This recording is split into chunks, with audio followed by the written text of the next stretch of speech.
The obvious reality that my sister wasn't around anymore, and I wanted to speak for her honestly and truly and fully. And that was it, really. That's all I tried to do. For nearly 30 years, Charles Spencer has been the one man in Diana's story who refused to speak. The ninth Earl Spencer, her younger brother, has sat on a sealed vault of her private diaries, home movies, and unseen footage, turning down every documentary, every network, every fortune waved in front of him since 1997. Then a proposal reportedly landed at Althorp, and this time, the silence broke.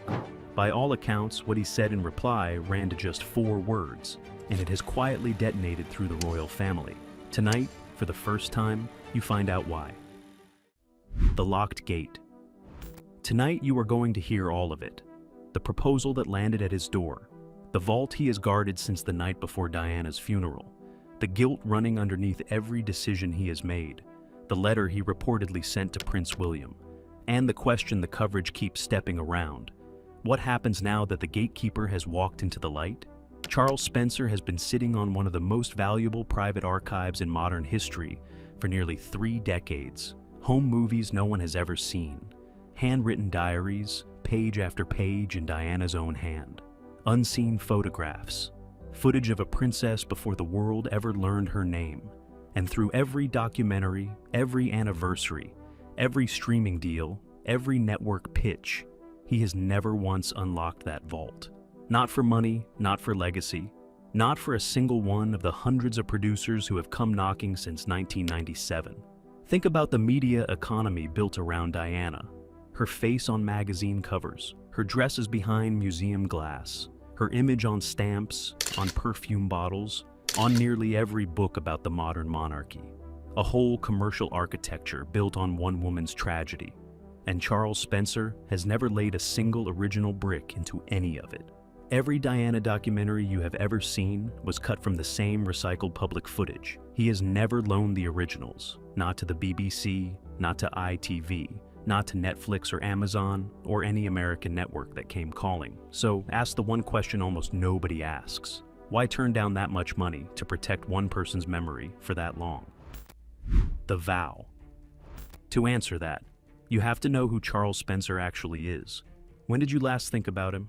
Not Diana, not Harry, not William, him. If you are being honest, most people can pinpoint exactly one moment. Westminster Abbey, September 6th, 1997. An audience estimated at 2 billion people. A young man in a black suit walking to a lectern in one of the world's most historic churches, carrying a sheet of paper, reading words so charged with grief and fury that the applause began in the streets outside and rolled through the stone walls like thunder. He made a promise that day, not a soft expression of sorrow, a vow. He promised that Diana's sons would be raised with warmth and imagination, that her blood family would shield them from the cold institutional machinery that had, in his words, damaged their mother. He said it looking directly at the Queen, at Prince Philip, at the future king only feet away. He did not flinch on a single syllable. And then he went home to Northamptonshire, and for most of the world that was the last time they registered his existence. But that long, deliberate invisibility is exactly what makes this moment matter.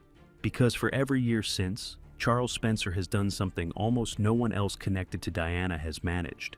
He kept his word for 28 years. And then, one evening in May 2018, something small and beautiful walked into a wedding reception and began, very quietly, to test it. The Jewelry Trail, May 2018, the royal wedding reception. And Meghan Markle arrived wearing Diana's aquamarine ring. That unmistakable pale blue stone, anyone with a passing knowledge of Diana would recognize instantly. From where Spencer stood, it may well have felt lovely. Someone new choosing to carry Diana into the biggest night of her own life. Then came the butterfly earrings. Then the Cartier tank watch. Then the gold bracelets. Piece by piece, appearance by appearance, each object that had once belonged to Diana surfacing precisely where photography was guaranteed. To be fair, no one can prove the intentions were anything but genuine tribute. Grief does strange and tender things inside families. There is an entirely human version of this, in which every choice was exactly what it looked like. A daughter-in-law honoring a woman she would never meet but whose sons she now loved. Hold that version in one hand. Now, hold this in the other. Once is tribute, twice is habit, but every single time, to a guaranteed camera, that is a decision.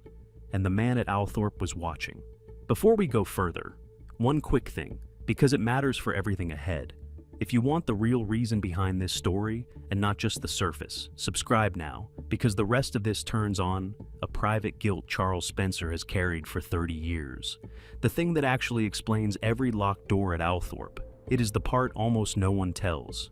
Now, back to the pattern, because it was about to turn much colder. A familiar script. March 2021. The Oprah interview. You remember it.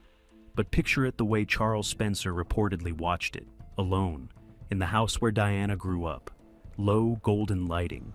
A soft confessional setting. One woman, one sympathetic interviewer, one faceless institution that had, she said, silenced her and left her isolated with no door open except the door to the public. If you know Diana's story, the chill of recognition arrives immediately. Because that is almost beat for beat the architecture of Diana's 1995 Panorama interview. A royal wife, isolated, going over the institution's head to the public through one trusted interviewer. Every element rhymed. The lighting, the grammar of victimhood, the casting. Only one thing truly changed between 1995 and 2021. Diana spoke while trapped inside the system, with no exit and everything to lose. The 2021 version was filmed from a villa in Montecito, California after the exit, with a production apparatus attached and a streaming deal already signed. The first was a cry for help. The second, whatever else you believe, was a launch. Watching from his sister's childhood home, Charles Spencer reportedly did not experience that hour as tribute. To understand why, you have to know what he did in 1995, a secret so personal it explains everything after. The hidden guilt. By long-standing accounts, it was Charles Spencer himself who first brought his sister into contact with Martin Bashir, the journalist behind the 1995 Panorama interview. The interview the world now knows was obtained through forged documents, fake bank statements, fabricated evidence of surveillance, manufactured proof of betrayal, all of it engineered to convince a frightened, isolated woman that everyone around her was an enemy and that her only safe move was to sit before a camera and bleed for the nation. Diana's vulnerability was not incidental to that broadcast. It was the product. And her younger brother, by these accounts, had unknowingly held the door open. When the full truth of how that interview was engineered surfaced years later, it reportedly hit Charles Spencer like a landslide. It meant that he, however innocently, had played a part in one of the deepest exploitations of his sister's suffering while she was still alive. You spend your whole adult life believing you are your sister's protector, and then you learn that the single most damaging media event of her final years walked through a door you opened. Everything since, by every account, has been atonement. The sealed archives, the refusals, decade after decade. The choice to bury Diana at Althorp rather than hand her resting place to the institution. The home movies and diaries no one outside the family has ever read. He has been doing penance, making certain nothing like Panorama could ever happen to Diana again. Even in death, even now. And in the process, he has protected Diana's mystery. There is a private, fully human Diana the world has never consumed, and she exists only because one man kept saying no. So, put yourself in his chair, 28 years into that vow, the night a courier arrives with a proposal. The pitch. Here is what was reportedly inside it, a grand anniversary documentary for 2027. 30 years since Paris, 30 years of grief and unanswered questions. An emotional, cinematic, definitive Diana film, fronted by her own son. Netflix reportedly loved it at once. The budget was described as substantial. On the surface, a love letter. But look at what it reportedly required. They wanted Althorp itself, the childhood home, the grounds, the lake, the island. They reportedly wanted Diana's personal handwritten diaries, pages she wrote for herself and no audience. They wanted the home movies that have never been seen, the real private Diana, no one outside the family has ever touched. Without those, one more history film cut from the same recycled clips as every other. With them, the definitive Diana film of the century. And there was one more thing, one angle, They reportedly wanted to draw a straight, explicit line between Diana's war with the establishment and Meghan's war with the same forces, positioning Meghan Markle as the modern continuation of Diana's story. Diana's halo, formally transferred. Think about what Spencer saw when he read that. The jewelry, the Oprah hour, the Netflix series framing a couple as hunted by the very machine that destroyed Diana. Piece by piece, his sister's tragedy had become someone else's origin story, without a single phone call to Althorp. And now they wanted the vault, the diaries, the island, the originals, to crown a successor. Of course he said what he said. The only surprise is that he kept it to 4 words. He reportedly asked simply whether it was all a joke, not arrogance, not old money contempt for cameras. 28 years of grief and guilt and atonement compressed into a single question. But to understand why that pitch existed at all, look at what was quietly collapsing 5,000 miles away. A rescue flare. Look at the Sussex media empire in early 2026. The $100 million Netflix deal, the 5-year arrangement that funded the California dream, had been hanging by a thread. The flagship meant to steady it was the lifestyle series With Love, Meghan. Instead, it became the iceberg. The reviews landed hard. The Telegraph gave it 2 stars and called it an exercise in narcissism, stuffed with extravagant brunches, celebrity friends, and business plugs. Then came The Guardian, a paper that has long favored reform of the monarchy and repeatedly defended Meghan over the years, the one outlet in British print you would expect to love this show. They gave it a single star, with one critic suggesting it might be the last thing she ever makes for Netflix. When a right-leaning broadsheet and a Republican one land on the exact same verdict, that is not a review problem. That is a product problem. The couple's debut documentary, Harry and Meghan, remains the most-watched documentary debut in Netflix history. Everything since, Heart of Invictus, Polo, With Love, Meghan, drew cooler responses. The world is not buying the lifestyle brand. It is interested in royal wounds. The only Sussex product that has ever truly sold is proximity to the crown and to Diana, which is why, when the brunch economy collapsed, the pitch deck reached for the deepest royal wound of all. The Spotify arrangement had already folded.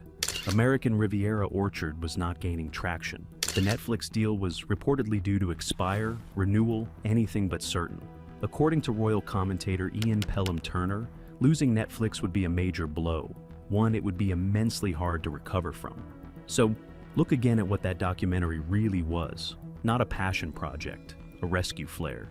The one card guaranteed to draw a global audience, the only royal story bigger than their own exit. And the man at Althorp tore it up. But here is where the story stops being about a documentary at all, because by all accounts, Spencer did not act alone. The back channel. When Harry and Meghan stepped back and surrendered their HRH styles, they had one asset more bankable than all the rest combined: Diana, her face, her myth.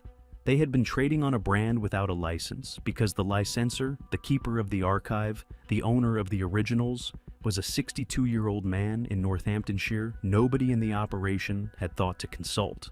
They began by borrowing her jewelry. They ended by asking for her soul. Now, the piece that transforms everything. Spencer reportedly did not stop at rejecting the proposal, and reportedly did not decide in a vacuum. Sources close to the palace have quietly described a relationship most royal watchers have slept on: the understanding between Diana's brother and Diana's eldest son. Prince William has been privately furious for years about the commercialization of his mother's image. He has said publicly that he believes the deceitful way that 1995 interview was obtained shaped what his mother said. But understand his position. As the future king, he cannot block his own brother's projects without manufacturing a global headline about palace censorship and family war. When the institution blocks something, it reads as the establishment protecting itself. But when Diana's own brother, the man who vowed before 2 billion people to protect her sons, calls a project a joke, that is family honor, not institutional control. The one man free to say no is the one man whose no cannot be weaponized. And then came the move nobody saw coming. In a discreet but remarkable step, Charles Spencer is said to have written to Prince William, urging the future king to publicly address the deepening crisis between Harry and the royal family. This was reportedly not a peace overture. By all accounts, it was about strategy and the global standing of the monarchy. He reportedly warned that by treating Harry with total silence, the family was handing the Sussexes an open microphone, letting them dominate the global story unchecked. Diana's brother, the man who once looked the Windsors in the eye at her funeral, now urging the future king to defend the crown's image.